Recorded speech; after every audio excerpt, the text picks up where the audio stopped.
वो दुख पाता। अतः तुम इस गोकल में हो, मैं ही व्याग के समीप जाऊंगा और मैं अपने प्राण देकर तुम्हारे प्राणों की रक्षा करूंगा। मां तुम जानो, मैं तुम्हारे बदले अपने प्राणों की आहुति दूंगा। तब नंदिनी का बेटा, आज के दिन मेरी मृत्यु नियत है। गौ माता ने कहा बेटा, आज के दिन ही मेरी मृत्यु तय है, तुम्हारी नहीं। अच्छा, फिर तुम अपने प्राणों से मेरे प्राणों की रक्षा कैसे कर सकती हो? गौ माता ने कहा नंदिनी ने, बेटा तुम अपने प्राणों से मेरे प्राणों की रक्षा कैसे कर सकते हो? तब वत्स, तुम्हें तो अपनी मां के उपदेश का पालन करना चाहिए। वत्स, तुम्हें तो अपनी माता की आज्ञा के वचनों का पालन करना चाहिए। वन में भ्रमण करते समय कभी तुम प्रसाद न कर बैठना। महाराज, वन में भ्रमण करते समय कभी तुम प्रमाद न कर बैठना। यदि लोभ होने से ये लोक और परलोक में देवधारी का नाश हो जाता। कथा वही शिक्षा दे रही है, काम है। आप समझे, मुझे संसार है। आप कहीं आपने कोई चूक की, आप मार्ग में जा रहे हो, रास्ते में जा रहे हो, आप देखभाल के सोच समझ के नहीं चलोगे तो कभी भी एक्सीडेंट हो सकता है। ऐसे ही संसार की गति है कि संसार में रहना है तो आप सावधान हो गए।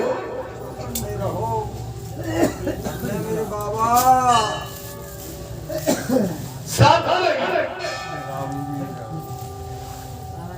लोभ से भी मोहित समुद्र, लोभ से भी मोहित पुरुष समुद्र में, घोर जंगल में और भयानक रणभूमि में भी प्रवेश कर जाता। और लोभ के बस में कहीं भी आदमी फंस जाता। नहीं, लोभ बड़ा खतरनाक होता है। लोभ आदमी को कभी नहीं करना। जहां लोभ आए ना, आप तत्काल उसे छोड़ दो, क्योंकि लोभ, संसार के प्रति लोभ किसी न किसी संकट में डालता होगा। लोभ प्रसाद और लोभ प्रमाद और सब पर विश्वास, इन्हीं तीन दोषों से प्रत्येक प्राणी बदता। और किसी पर विश्वास नहीं। लोभ प्रमाद और विश्वास हर किसी पे नहीं। और इसलिए लोभ न करें। हम लोग कर लेते हैं कि चलो जी बैठ गया, कहा भैया कहाँ जाओगी अम्मा? बोले बेटा वहां जाएंगे गोले के मंदिर। अम्मा बैठ जाओ। अब पता नहीं वो कौन है, तुम्हारी बाली उतार ले, तुम्हारे पर्स को छीन ले, या उसका कुभाव आ जाए, हमारे साथ कौन सी घटना घट जाए, हम केवल के बोले हमारे 10 रुपया गोले के मंदिर तक जाने बच जाएंगे। ये कभी भी अपरिचित सवारी के साथ मत बैठो। कभी भी अपरिचित आदमी के साथ मार्ग में मत चलो। कभी भी अपरिचित आदमी को, अगर घर में कोई नहीं है तो उसको प्रवेश मत करो। और ऐन परिचित है लेकिन आपका पति पुत्र घर में नहीं है तो बिल्कुल उसको घर में एंट्री मत दो।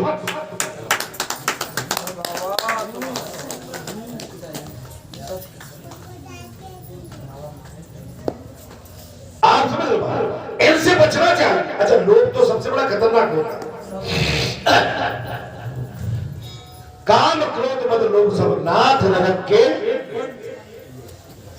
जी नरक में ले जाए। पुत्र, तुम्हें सदा प्रसन्न करके गहन वन में भ्रमण करते समय संपूर्ण हिंसक जीवों से अपने शरीर की रक्षा करना चाहिए। शांति शांति। वो गौ बताओ, अपने बछड़े को शिक्षा शांति। अपने बछड़े को वो गौ ये शिक्षा दे रहे। दुर्गम स्थान स्थान में यदि तुम और दृढ़ और घास यदि हो तो किसी प्रकार भी उसे चरना नहीं चाहिए। ऐसे स्थान पर घास भैया शांत कर दो थोड़ा, मैं डिस्टर्ब हो रहा हूं। अगर आपके किसी गलत जगह पे जैसे नदी के किनारे है और घास लगा हुआ है, या कोई पशु चाहे कि मैं उसे खा लूं, या कोई किसान या मजदूर चाहे मैं काट के घर ले जाऊं, कहीं निकल गए, सरक गए, नदी में गिर गए, नाले में गिर गए, पहाड़ में सरक गए, तो लोग सताता और साफ कह दिया इसमें क्या दे दिया, दुर्गम स्थान में यदि तृण और घास यदि है तो उसे किसी प्रकार से चलना नहीं चाहिए, वह नहीं जाए।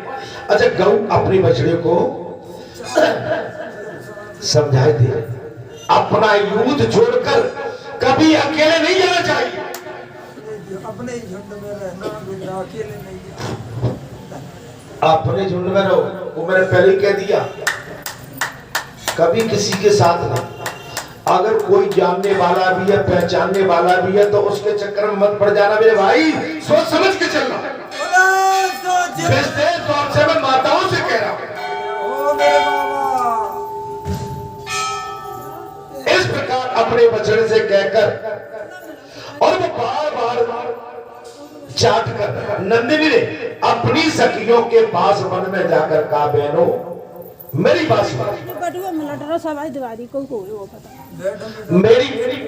मेरी बात सुनो, मैं अपने झुंड में थोड़ी दूर पर घूमती हुई एक घने एवं निर्जन वन में चली गई, वहां मुझे एक व्याध ने पकड़, वो अपनी गऊ के झुंड में जाके कहने लगी, मेरी बहनों मेरी बात को सुनिए, मेरी बात तो सुनिए, आज मैं अपने झुंड से थोड़ी दूर पर घूमती हुई एक घने जंगल में निर्जन वन में चली गई, वहां मुझे एक व्याध ने पकड़ लिया, परंतु अनेक प्रकार की शब्दों द्वारा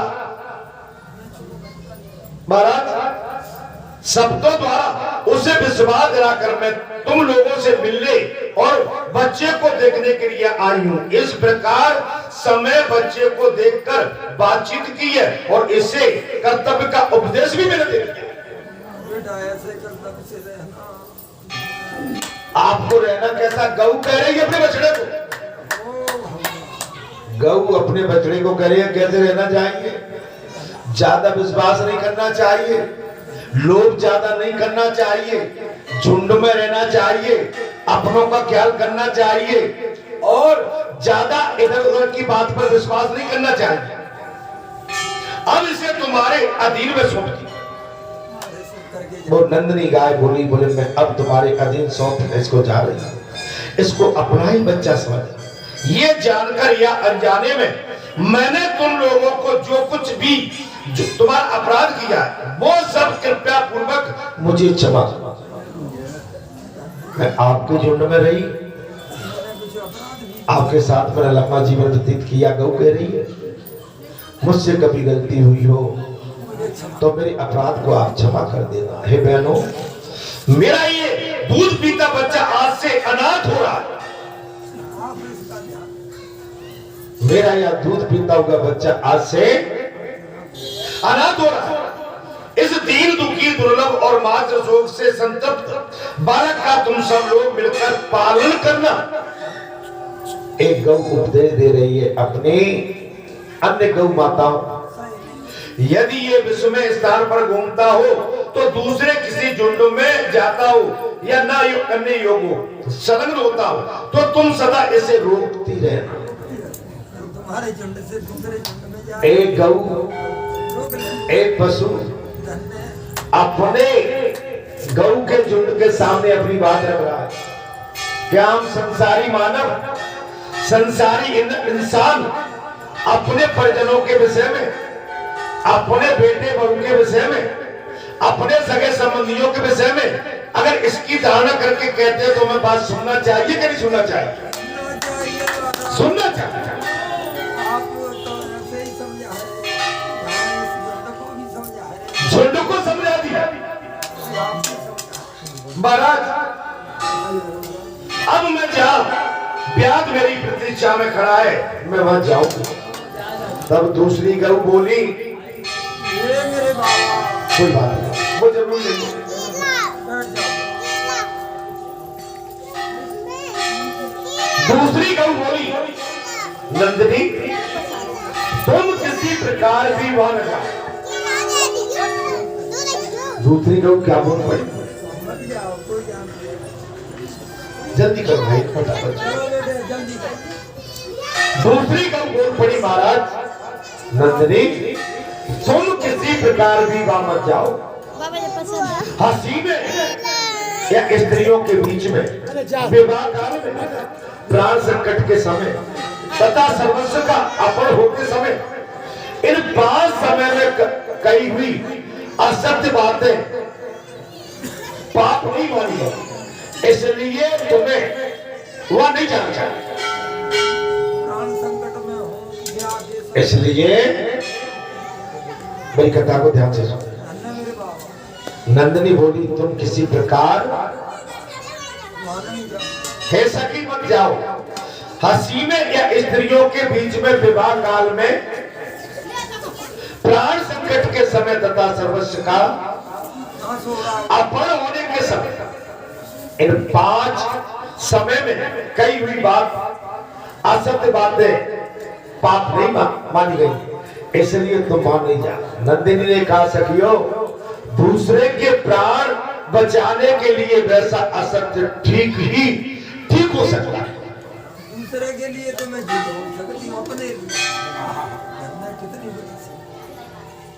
नंदिनी गऊ ने कहा, सखियो दूसरे के प्राण बचाने के लिए वैसा असत्य ठीक हो सकता है, परंतु अपने प्राणों की रक्षा के लिए साधु पुरुष असत्य भाषण की प्रशंसा नहीं करते। अपने प्राण बचाने, मैं झूठ दूसरे के प्राण के लिए मैं झूठ बोल सकता हूं। यह संपूर्ण लोक सत्य पर प्रतिष्ठित है। इसे जुटा हुआ है। ये संपूर्ण संसार सत्य पर स्थिर है। अगर आपका सत्य मार्ग जाता है, धर्म पथ जाता है, समझ लेना, स्त्री पंथ जाता है, पुरुष पंथ जाता है, संत पंथ जाता है, साधु पंथ जाता है, भक्ति पंथ जाता है, और तो समझ लो कि आपके पास कुछ भी नहीं बच पाता। बोलो सच्चे दरबार की जय। धर्म की रक्षा के लिए आपने ध्यान हो, इतना बड़ा महाभारत हो गया। महाराज द्रौपदी की बड़ी सभा में लाज लुट रही थी, बड़े बड़े महापुरुष बैठे हुए थे, लेकिन किसी ने द्रौपदी को बचाने के लिए खड़े होकर माने अश्वत्थामा को रोका। माने धर्म की रक्षा से बड़ा तो कुछ हो ही नहीं सकता। भले ही मैंने प्रण ले लिया, लेकिन जहां धर्म की रक्षा की बात आएगी तो मेरा लिया हुआ प्रण भी धर्म की रक्षा, धर्म रक्षा धर्म की वहां मेरा किया हुआ संकल्प भी मैं तोड़ सकता हूं, भगवान ने सिद्ध कर दिया। धर्म ऐ संतो महात्माओं, हे महर्षियों, साधु पुरुष सत्य भाषण की प्रशंसा नहीं करती। ये संपूर्ण लोक सत्य पर स्थिर है, धर्म भी सत्य के ही आधार पर स्थित है।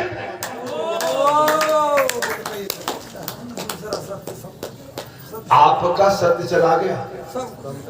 आज व्यासपीठ पर या देव पुरुष पर भक्ति में, महाव्रती में, संतव्रती में, महाव्रती और महापुरुषों में और पुरखांत में अगर आपका हमारा सत्य दिख गया तो देखा है सत्य की रक्षा के लिए महाराज नकुल रीत सदा चली आई, प्राण जाए आपको स्वीकार करना, आप बच नहीं सकते महाराज। आप अगर सत्य से कहीं डिगे तो गड़बड़ है। सत्य कड़वा है, सत्य बहुत कड़वा होता है। अर्थात समुद्र सत्य वचन से ही सत्य समुद्र महाराज साहब कह दिया सूत जी ने, ब्राह्मणों समुद्र सत्य वचन से ही कभी अपनी सीमा का उल्लंघन नहीं करता। समुद्र सत्य वचन से ही अपनी मर्यादा का उल्लंघन नहीं करता। दैत्यराज बलि भगवान विष्णु को भूमि दान करके स्वयं पाताल में चले गए, सत्य नहीं छोड़ा। अपने उस सत्य वचन पर स्थित होने के कारण ही वे पुनः वहां से बाहर नहीं निकलते। जो किसी बात की प्रतिज्ञा करके उसका ठीक ठीक पालन नहीं करता, उस चोर और अपवित्र बुद्धि वाले पुरुष ने कौन सा पाप नहीं किया। अपने वचनों से हट जाए। अगर एक बार आपने कहा कि भाई हम तो ये व्रत धारण किए 1 महीने का, 1 महीने के व्रत में आपको किंतु परंतु इफ एंड बट ये सबसे बचना पड़ेगा, मर्यादा में रहना पड़ेगा। सास को सास, बेटी को बेटी, पति को पति, देवर को देवर, दौरानी को दौरानी, जेठानी को जेठानी, ब्राह्मण को ब्राह्मणी, ये सब गऊ को गऊ। आपको ये सत्य व्रत धारण करना पड़ेगा। बोले साहब हमारा तो 1 महीना का व्रत चल रहा है, लेकिन 1 महीना में जो 1 साल में झूठ नहीं बोला वो 1 महीना में झूठ बोला। भैया व्रत है हमारा, साल भर झूठ नहीं बोले, लेकिन व्रत में 1 महीना में पूरा झूठ का बोला उठा।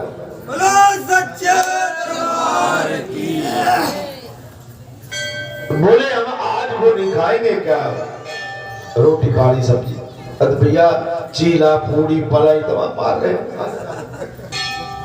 व्रत करना है तो व्रत का तरीका है। व्रत का मतलब होता है साधना। साधना में तो आपको बहुत कुछ त्यागना पड़ता है, पवित्रता रखनी पड़ती है, मन को शांत रखना पड़ता है, अपनों के प्रति श्रद्धा आस्था रखनी पड़ती है, अपने संतों के प्रति भक्तों के प्रति आस्था रखना पड़ता है। आपके व्रत का मतलब है कि आपके चेहरे पर तेज हो, प्रसन्नता हो। जब हम 1 महीने का व्रत करते हैं, आपका चेहरा बोले कि चमक रहा है, आपका ब्रह्मांड बोले कि चमक रहा है, दमक रहा है, आपकी वाणी बोले कि बिल्कुल रोम रोम से सरस्वती का प्रसाद बट रहा है। रोम रोम बोले सच्चे दरबार की जय। अब तो व्रत है भाई, तके तके से, सते सते से, सताए हुए से, गिरे गिरे से, झुके झुके से ना, वो आनंद नहीं मिलता है। भगवान ने कभी नहीं कहा कि तुम मेरे लिए भूखे रहो, जी चंदा तो कटोरी में गला, तुम तो मन को साफ रखो। ये मानवीय शरीर है ना, ये तो मलमूत्रों का भंडार है, अपवित्र होकर। अरे अपना मन मुझे दे दो, मन दे दो, आप अपने मन को दे दो, मैं सब स्वीकार कर लूंगा। मन में पवित्रता होना चाहिए।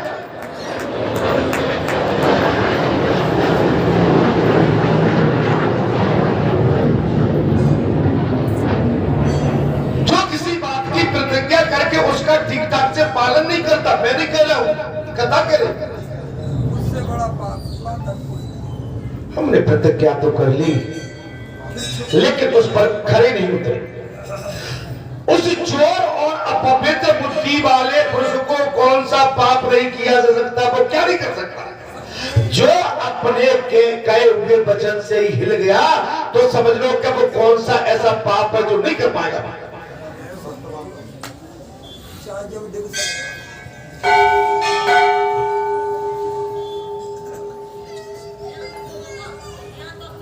तब गौ माताओं ने कहा, उनकी सखियों ने कहा, नंदिनी तुम समस्त देवताओं और दैत्यों के लिए भी बंदनी हो जाओ, तुम्हारी प्रतिज्ञा अटल सबके लिए पूजनीय हो। कब? तब अपना सत्य मार्ग नहीं छोड़ा, तब सत्य वचन नहीं छोड़ा, तब अपनी त्याग वैराग तप तपस्या नहीं छोड़ी तब ये बात तब आ गई। राम ऐसे ही राम नहीं बन गए, राम ने बड़े काम किए तब राम बना।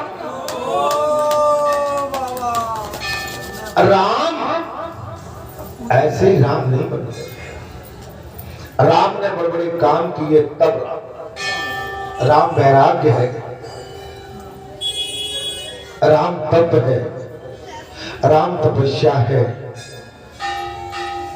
राम चंद्र है, सूर्य है, आकाश है, अग्नि है, वायु है, सृष्टि है, प्रकृति है। राम 84 लाख योनि की धड़कन है।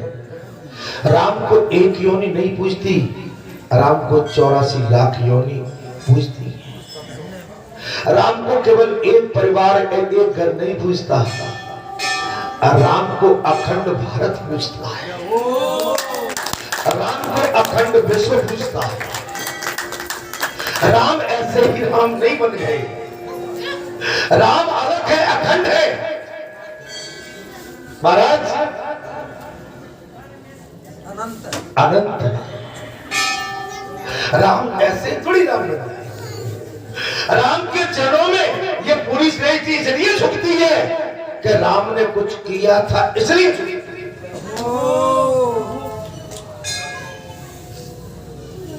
अगर आपके अंदर भी क्षमता है तो आप भी राम है मेरे लिए। लेकिन राम बनने के लिए योग, वियोग, संयोग, तप, तपस्या, साधना, वैराग्य, सद्मार्ग, धर्ममार्ग, सेवा मार्ग, वेद पुराण और सेवा, राज्य सेवा, जनहित, जन कल्याण, समानता, समानता, आप राम बन जाएंगे, आप राम बन जाएंगे।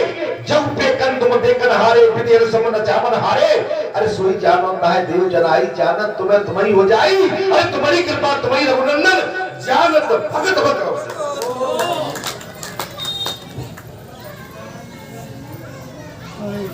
सिया राम स्वरूप अगाध अनूप विलोचन मीनन कोजल है। स्वति राम का ताम का राम को नाम ही पुनीत थल है। मत रामई से, गत रामई से, रत रामई से, राम ही को बल है। अरे सबकी न कहे तुलसी के मते, इतना तेरे जीवन का मति गति रति ये तीन प्रमुख है, वो राम के पास है। राम हमारे प्राण आधार है, राम हमारी धड़कन है,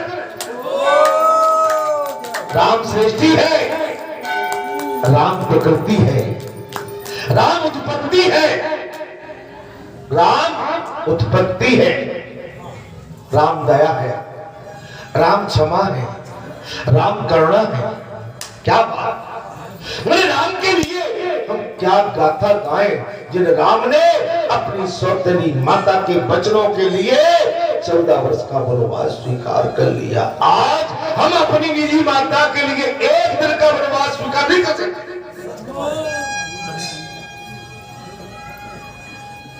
मेरे प्रभु राम आएंगे, सवरी यही तो कहती थी, मेरे प्रभु राम आएंगे। मेरे सदगुरु मत ऋषि की वाणी कभी अन्यथा व्यर्थ नहीं जा सकती। मेरे करुणा के सागर भगवान श्री रघुनाथ आएंगे, आएंगे, आ गए। श्याम गौर सुंदर ते भाई, सवरी परी चरण बुलाई।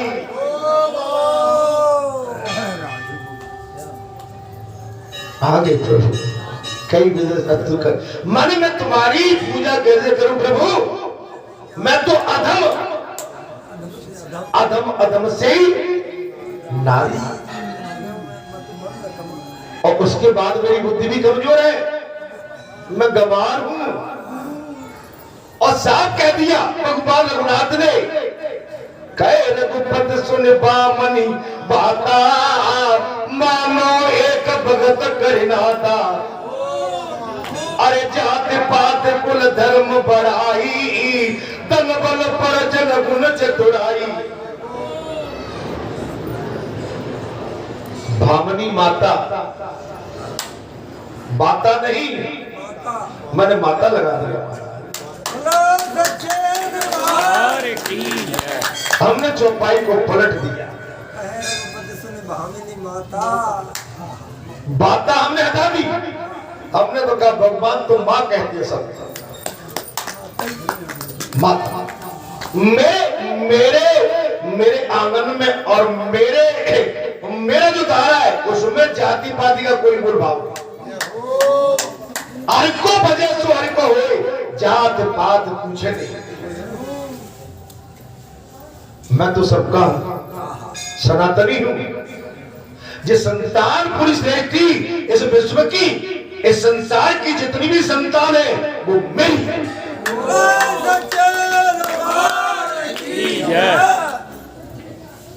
मैं अपनी संतान के साथ सौतेला व्यवहार नहीं कर सकता।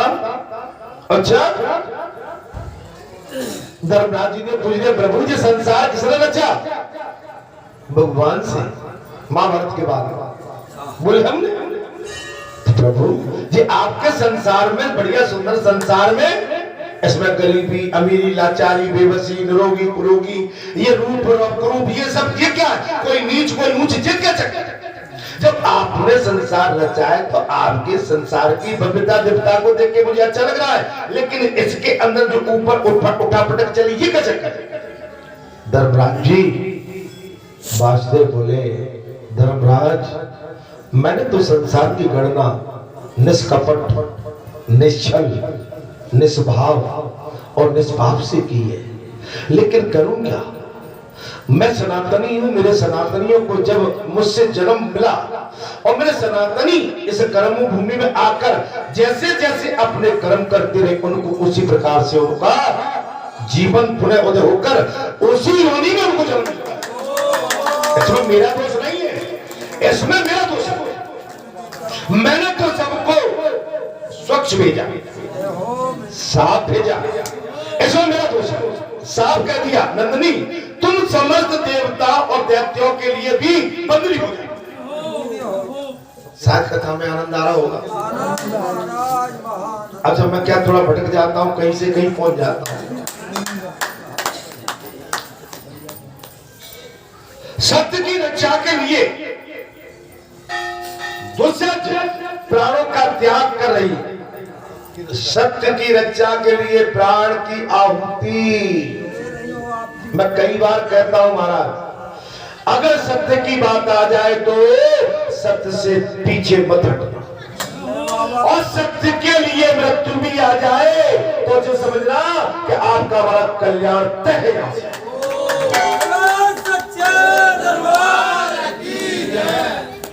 कल्याणी तुम तो स्वयं धर्मार्थ वचन बोलने वाली हे कल्याणी, तुम तो स्वतः ही धर्म और सत्य वचन बोलने वाली, समृद्ध सद्गुणों से संपन्न हो और सदा सत्य में स्थित रहती हो। हम लोग तुम्हें क्या शिक्षा दें?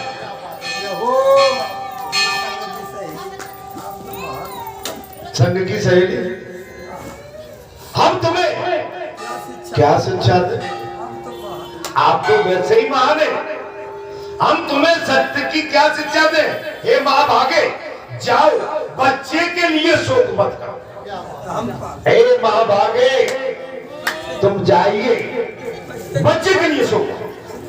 तुमने हमारे लिए जो आज्ञा दी है और तुमने हमारे लिए जो आज्ञा दी है उसका हम सब पालन करें। आप चिंता न करें, आपकी बात को हम शर्माते लेते हैं और उसका पालन करें, परंतु हम इस बात को जानती है कि सदा सत्य में स्थित रहने वाले प्राणियों का आरंभ किया हुआ कोई भी कार्य निष्फल नहीं होता। सत्य के द्वारा किया हुआ कोई भी निष्फल नहीं होता है, सफल कभी निष्फल नहीं होता। आप समझ लेना, सत्य पर जो चले हैं इतिहास साक्षी है। परेशानी हुई लेकिन इतिहास गवाह है कि आज भी उनका सम्मान के साथ महापुरुष, देव पुरुष, सत्पुरुष और वेद शास्त्र धर्माचार्य, वेद शास्त्री बड़े सम्मान के साथ अपनी कथा में या अपने किसी भी प्रसंग में उनका गाथा गाते हैं महाराज। तब सूत जी कहते हैं महर्षियों, कथा बहुत ही सुंदर चल रही है महाराज,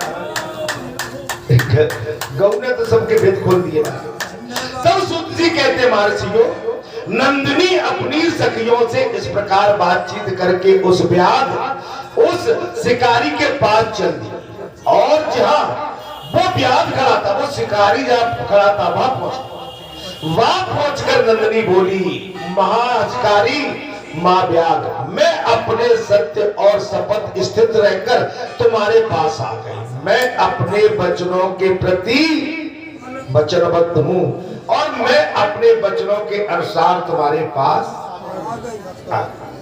अब तुम मेरे मांस से यथेच तृप्ति लाभ करो। गौ बोली, तुम मेरे मांस को खाओ, मारो, मेरा वध करके तुम अपने जीवन की तृप्ति करो।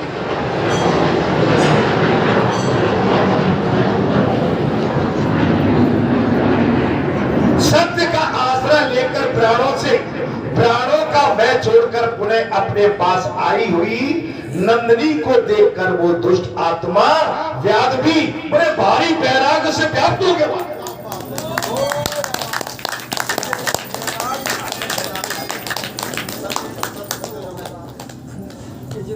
भैया जो राम रचना का माने नंदिनी की सत्य कथा को सुनकर, सत्य वचनों को सुनकर, और जो वचन दिए थे, जो वो नंदिनी जो शिकारी उस गौ की शिकार करना चाहता था, महाराज वो भी सत्य के प्रति आस्था जाग वैराग धारण कर। व्याध बोला, सत्यवादिनी तुम्हारा स्वागत है। हे सत्यवादिनी तुम्हारा स्वागत है। सत्य पर स्थित रहने वाले प्राणियों का कभी अमंगल नहीं होता।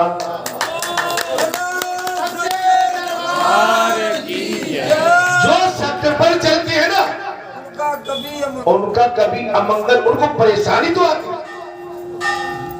सत्य पर चलने वाले व्यक्ति को परेशानी आती है, लेकिन मैं तुमसे कहता हूं टंके की चोट, आप उस परेशानी को झेल जाओ, बस इतना तुम कर लो और आप कभी परास्त हताश नहीं हो सकते, आप विजय भव हो।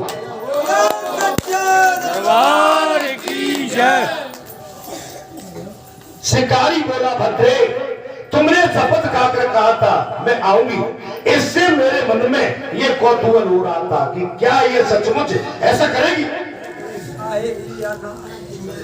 भाई तुमने सत्य वचन उठाया और मेरे मन में ये चल रहा था आएगी कि नहीं आएगी। भाई आपने वचन दिया, इनने वचन दिया, उनने, अब बात यह कि बात बनेगी। अगर आपको विश्वास है तो बात बनेगी, कभी बात तो बनेगी, चाहे देर में बने चाहे थोड़ी देर में बने। अगर आपका हमारे सत्य वार्तालाप चालू हो गया तो बात तो बनेगी। अच्छा, उसमें कोई कटास में डाल है, किसी तरह का तर्क कुतर्क है, तो वो थोड़ी देर लगेगी, लेकिन बात तो बनेगी। अगर किसी सत्पुरुष के पास, महापुरुष के पास, बंदे पुरुष के पास कोई बात किसी तरह से आती है तो बात समझ लेना कि बात में देर अबेर हो सकती है।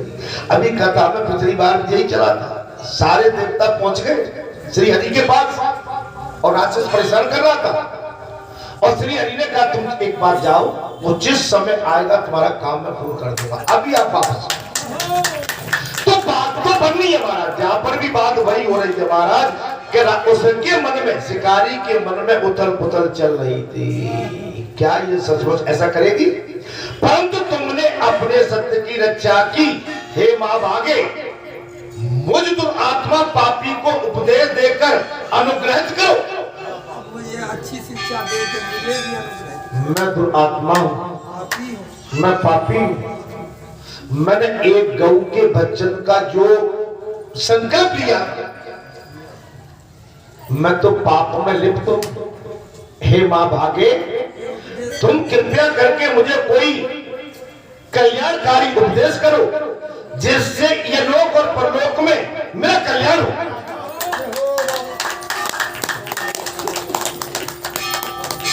हे मां भागे, हे गौ माता नंदनी, मुझे कृपया करके कुछ ऐसा उपदेश कीजिए जिससे ये लोक परलोक में मेरा कल्याण हो। ऐसा मेरा ऐसा विश्वास है कि तुम्हें अपने सत्य चारण के प्रभाव से जो कुछ भी ज्ञात नहीं है, अतः संक्षेप से धर्म का सार सर्वस्व मुझे बताओ, जिससे मुझे सत्संग का पूरा पूरा फल प्राप्त हो।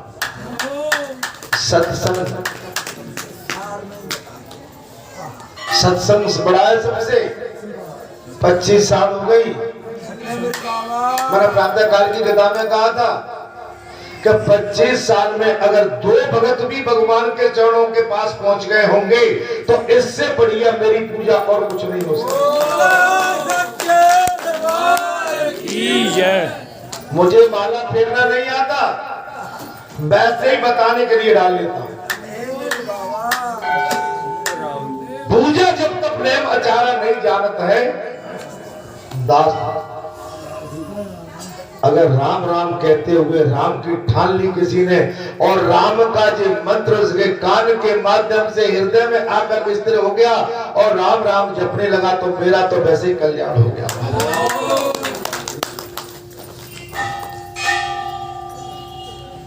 अर्थात ब्याज बोला महाराज, नंदिनी बोले एक बात और मैं बता दूं, बोले परलोक मेरा कल्याण हो। मेरा ऐसा विश्वास है कि तुम्हें अपने सत्य आचरण के प्रभाव से जो कुछ भी ज्ञात नहीं है, अतः संक्षेप में धर्म का सार सर्वस्व मुझे बताओ, जिससे मुझे सत्संग का पूरा पूरा लाभ। तब नंदिनी बोले सतयुग में तप की, त्रेता में ध्यान की। सतयुग में तप की और त्रेता में ध्यान की और द्वापर में यज्ञ की और दान की, तथा कलयुग में एकमात्र दान की प्रशंसा करती। कलयुग में क्या? एकमात्र दान, जो सर्वस्व चराचर प्राणियों को अभय दान देती है। नहीं करता है, किसी की हिंसा नहीं, वो सबसे बड़ा दान। वो सबसे बड़ा दान आप समझिए। दान कोई भी है, दान आपका अमिट है। भगवान के चरणों में चढ़ाया हुआ चढ़ावा आपका अमिट है, वो कभी मिट नहीं सकता। भगवान का कैमरा, वैकुंठ का कैमरा बालाजी धाम में लगा हुआ,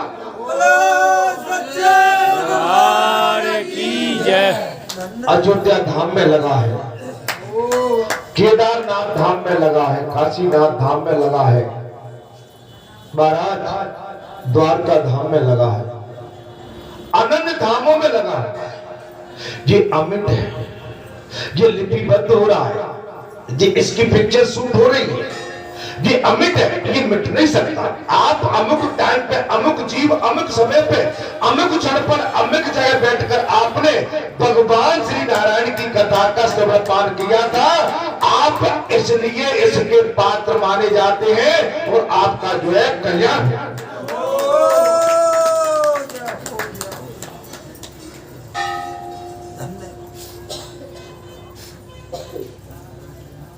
आप जो भी दान करते हैं, दक्षिणा करते हैं, भगवान के चरणों में वंदना करके जो भी चढ़ावा चढ़ाते हैं, वो अमिट है, ये मिट नहीं सकता। ये आड़े वक्त काम में आता है, यही आपके आड़े वक्त काम में आता है। उस उनका वो दान सब दानों में श्रेष्ठ है। तो जीवों को अभय दान देता है, विद्या दान, अभय दान, ज्ञान दान, सद्मार्ग दान, मन, ये सब, ये मन, इससे बड़ी चीज और कुछ नहीं हो सकती। अरे संसार का भूचाल ये तो मारेगा, संसार की जो घृणा तृष्णा ये आपको परेशान करेगी, ये संसार का मकर जाल आपको कहीं ना कहीं उलझाए रहेगा, ये संसार की वृत्ति आपको शांति नहीं देगी। संसार का स्वभाव है कि आपको कहीं ना कहीं इस मकर जाल में फंसाकर कहीं न कहीं अशांत करे। अशांत, इसमें अशांत होता है। प्यार बोला बोले सुबह ये अवैध दान तो उन प्राणियों के लिए उपयुक्त हो सकता है। ये अवैध दान उन प्राणियों के लिए उपयुक्त हो सकता है जिनकी जीविका अहिंसा से अन्न आदि का आहार करके चलती है। हम जैसे जीवों का जीव निर्वाह तो हिंसा के बिना हो ही नहीं सकता।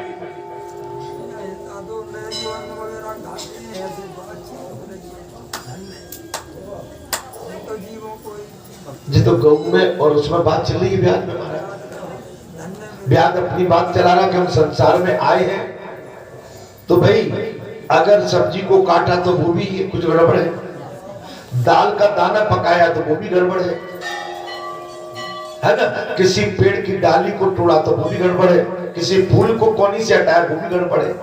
तो ये तो संसार की दिनचर्या है, वृत्ति है। भगवान ने ऐसा माने अहिंसा हिंसा अगर करो, किसी से द्वेष करना, छल करना, कपट करना, निंदा करना, जो निंदक आपका सम्मान करते हैं उनकी भी निंदा करते हैं, जो आपका सम्मान शर्माते लेके करते हैं उनकी भी निंदा कर देंगे। जिस पशु पंछी ने हमारा कुछ बिगाड़ा नहीं उस पर प्रहार कर देना, जिस माता बहन बेटी ने कभी हमसे कुवचन नहीं किए, हमारी बुद्धि खराब हो गई, उसके प्रति भी कुछ भी बोल देना, मरे ये हमको नीचा गिरा, ये नीचा गिरा। अतः जीवों की हिंसा करने वाले मुझ अदम के लिए भी सुखदायक और उत्तम धर्मचरण के सहायक महाराज वैसा ही उपदेश। मैं तो हिंसक हूं, जीवों की हत्या की है, मैं शिकारी था, कई जीवों का वध किया है, मैं तो पाप के घेरे में। अब मेरे लिए उपदेश क्या, मेरे लिए क्या उपदेश है जिससे मेरा कल्याण हो।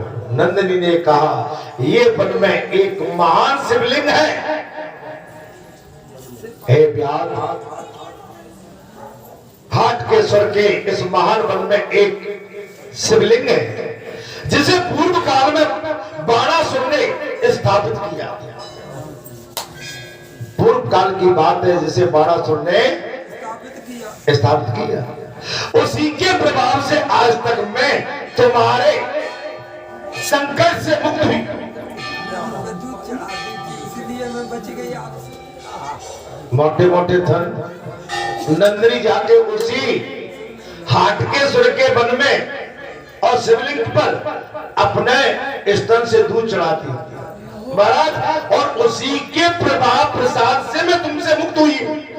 तुम प्रतिदिन प्रातः काल उसका उसी की परिक्रमा और उसी को प्रणाम किया करो, इससे तुम्हें मनोवांछित सिद्धि प्राप्त हो जाए।